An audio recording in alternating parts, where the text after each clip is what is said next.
আসসালামু আলাইকুম। চলে আসলাম নতুন আরেকটি ভিডিও নিয়ে। তো বিকেলে কি খাবো চিন্তা করতে করতে চিন্তা করেই ফেললাম, কেননা একটু ঝাল করে নুডলস খাওয়া যাক। তো যেই চিন্তা সেই কাজ, নুডলস রান্না করার জন্য সব কিছু বের করে নিলাম। তো আজকে নুডলসটা আমি একটু ঝাল করে রান্না করব।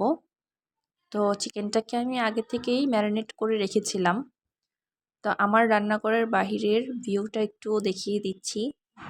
আমি একদম ১০ তলায় থাকি। তো ১০ তলার থেকেই কিন্তু বাইরের সবকিছু একটু ছোট, ছোট লাগে। তো যাই হোক, এখন নুডলসটাকে রান্না করা শুরু করব। চুলাতে গরম পানি দিয়ে দিয়েছি। এখন হচ্ছে আমি একটু সসেস কেটে নিব।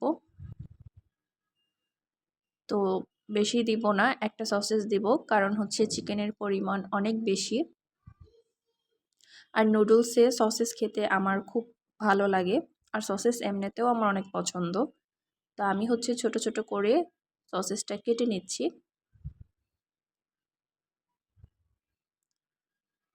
তো সসেস কাটা হয়ে গিয়েছে। এখন এটা আমি চিকেনের সাথে দিয়ে ভালোভাবে একটু মিক্স করে নিব।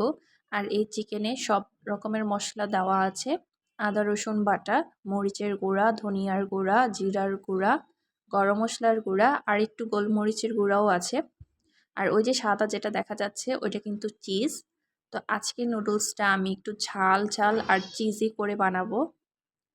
তো নুডলসটার পানি গরম হয়ে গিয়েছে। এখন হচ্ছে আমি নুডলসটা ভালোভাবে সিদ্ধ করে নিব। সাথে একটু মটরশুঁটিও দিয়ে দিলাম। তো একটু হচ্ছে মটরশুঁটি বা সিমি মটর যেটাই হোক দিয়ে এখন একটু ভালোভাবে সিদ্ধ করে নিব।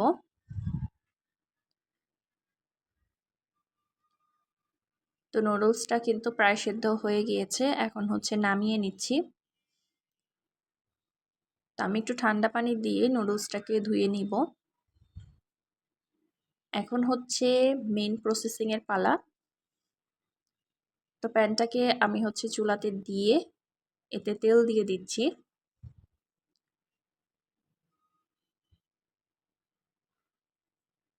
তো তেলটা গরম হয়ে আসলে এখন আমি হচ্ছে এতে চিকেন দিয়ে দিচ্ছি।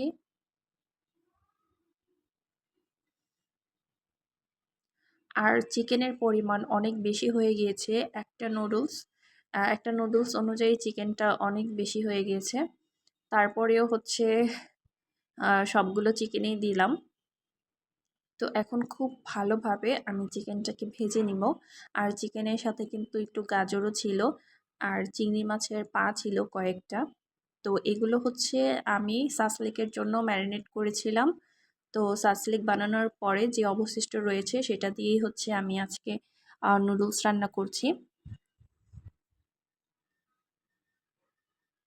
তা আমি একটু টমেটো সস দিয়ে দিয়েছি আর সয়া সস নিয়েছিলাম, কিন্তু সয়া সসের বোতলটা খুলতে পারছিলাম না, এজন্য আর সয়া সস দেওয়া হয়নি।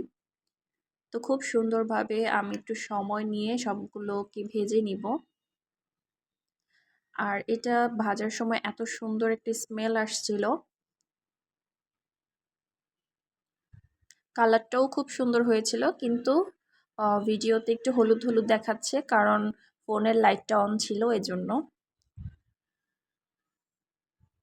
তো আমি যে চিজটা রেখেছিলাম এখন চিজটাও এটাতে দিয়ে দিচ্ছি,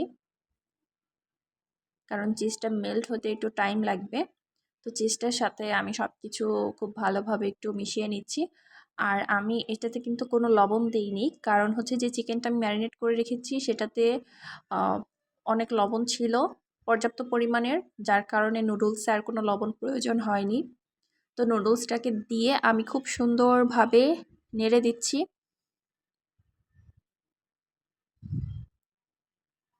তো যখন নুডলসটাকে আমি মেশাচ্ছিলাম খুব সুন্দর একটা কালার আসছে, মানে দুইটার কম্বিনেশন খুব সুন্দর একটা কালার চলে আসছে। আর আস্তে আস্তে নুডলসটা চিজি হচ্ছিল। তো এই যে নুডলসটা কিন্তু অনেক চিজি হয়েছে, স্পাইসি আর হচ্ছে চিজি নুডলস। তো দেখতে অনেক বেশি লোভনীয় লাগছিল। তো আমি একটু ঢেকে দিচ্ছিলাম যাতে চিজটা প্রপারলি গলতে পারে, মেল্ট হতে পারে। তো একদম কমপ্লিট।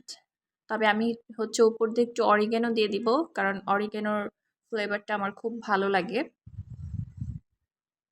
তো আমি একটু অরিগানো দিয়ে এখন একটু ঢাকনা দিয়ে ঢেকে রাখবো।